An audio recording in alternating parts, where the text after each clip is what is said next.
Baik, assalamualaikum warahmatullahi wabarakatuh. Izin memperkenalkan diri, nama saya Panji Masarto Budi dengan nomor NIM 2303010163. Saya dari kelas G angkatan 23, prodi Teknik Informatika. Di sini saya membuat video untuk memenuhi tugas UAS KAP atau komunikasi antar personal. Nah, di sini eh, saya akan membuat video tentang pinjaman online ilegal dan legal. Pinjaman online, ancaman yang belum reda di 2026 yang sedang saya baca ini ternyata sangat banyak ya, intensitas pemblokiran oleh OJK.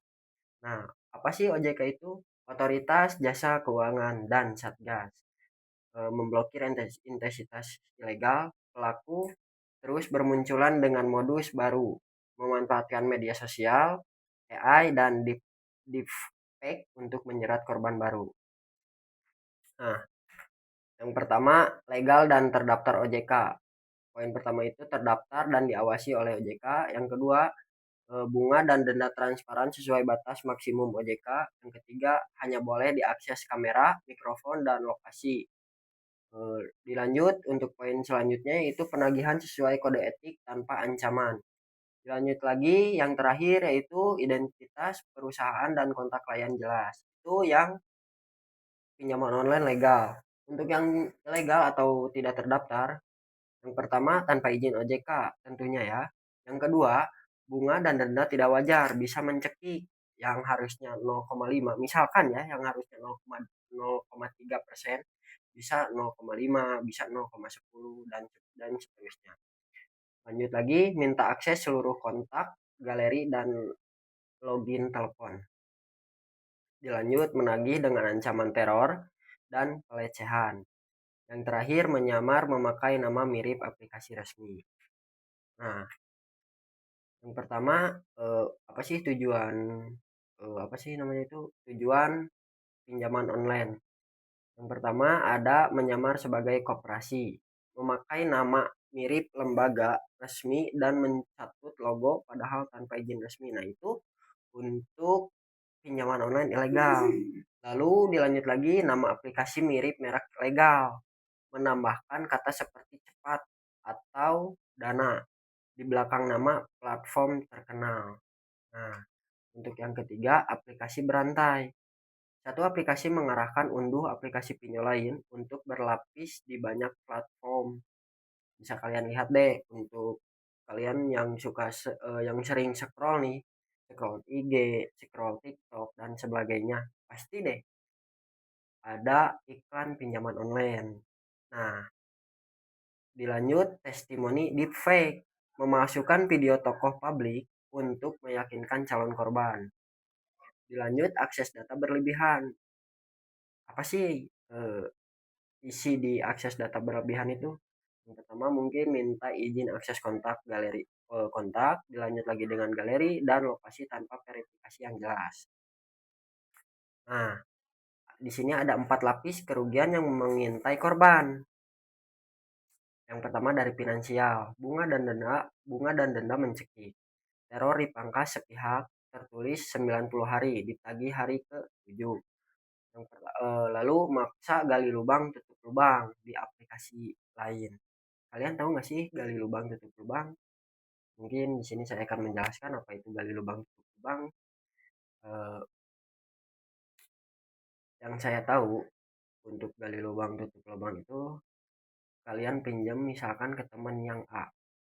Nah, dari yang A udah menagih nih buat pembayaran hutang kalian. Lalu kalian itu menggali lagi eh, buat tutup apa ya disebutnya ya? Buat tutup pinjaman ke teman yang A. Kalian pinjam lagi ke yang B. Nah, dari yang B dikasih untuk nutup eh, apa sih namanya itu? Pinjaman yang ke teman kalian yang si A. Nah, dari yang si B ada penagihan lagi, kalian pinjam lagi ke C. Nah, itu yang namanya gali lubang tutup lubang. Yang kedua yaitu data pribadi. Malware tersembunyi menyadap kontak, galeri, riwayat transaksi, bahkan kata sandi seringkali sebelum aplikasi sempat dihapus. Lalu untuk sosial yaitu foto korban, kadang diedit tak senonoh, disebar dengan tudingan penipu utang untuk mempermalukan secara publik. Yang terakhir yaitu mental. Teror debt collector menimbulkan stres ekstrim, kecemasan, depresi, bahkan pada kasus berat memicu pikiran bunuh diri. Nah, tanda bahaya yang wajib diwaspadai. Yang pertama, menawarkan pinjaman lewat SMS, WhatsApp tanpa diminta. Lalu proses pencairan sangat instan tanpa verifikasi memadai. Mohon maaf.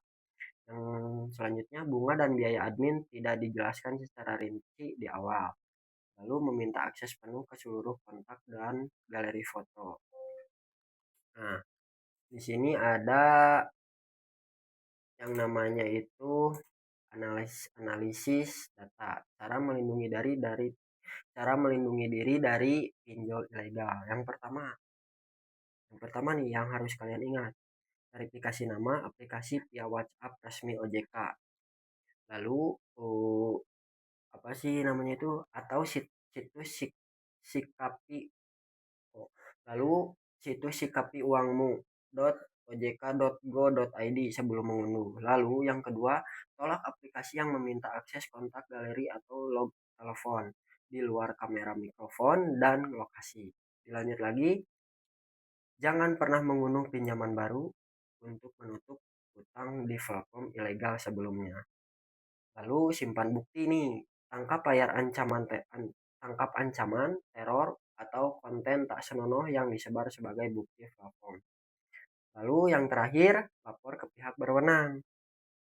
Laporkan ke Satgas pasti dan kepolisian, blokir kontak pelaku, serta laporkan aplikasi di App Store. Nah, untuk kesimpulan, yang pertama mungkin bijak sebelum klik, aman sebelum meminjam. Kebutuhan dana mendesak tidak boleh membuat kita abai memeriksa legalitas, selalu verifikasi, lindungi data pribadi, dan jangan ragu melapor jika menjadi korban. Ingat, pinjau legal hanya akses kamera, mikrofon, dan lokasi. Selain itu, tolak dan hindari. Mungkin cukup sekian presentasi dari saya tentang pinjaman online legal dan ilegal. Mungkin ada kata-kata dari saya, apapun masalahnya, jangan mengambil pinjaman online. Untuk semuanya harus diingat. Assalamualaikum warahmatullahi wabarakatuh.